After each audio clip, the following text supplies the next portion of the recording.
Welcome to our channel. Today டேஸ்டியான வெந்தய குழம்பு செய்யலாமா? தேவையான பொருள்: சின்ன வெங்காயம் 25, பூண்டு 2 முழு பூண்டு, பச்சை மிளகாய் 3, தக்காளி 2, வீட்டு மசாலா 1 ஸ்பூன், புளி சின்ன லெமன் சைஸ்.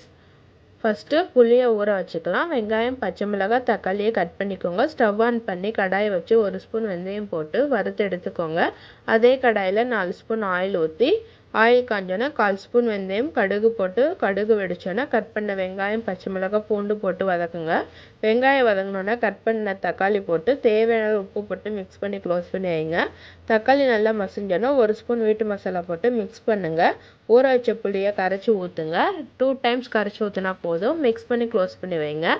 நல்லா ஒரு கொதி வந்தோன்னா வறுத்த வெந்தயத்தை பவுட்ரு பண்ணி போட்டு உங்களுக்கு காரம் வேணும்னா மிளகாய் தூள் போட்டுக்கோங்க. மிக்ஸ் பண்ணி க்ளோஸ் பண்ணி வைங்க. ஸ்டவ்வை மீடியம் டு லோ ஃப்ளேமில் வைங்க. நல்லா கொதித்து குழம்பு திக்கானோன்னா நல்லா எண்ணெய் பிரிஞ்சு வந்தோன்னா கொத்தமல்லி இலை போட்டு இறக்குனா டேஸ்டியான வெந்தய குழம்பு ரெடி. மறக்காமல் சப்ஸ்கிரைப் பண்ணுங்கள்.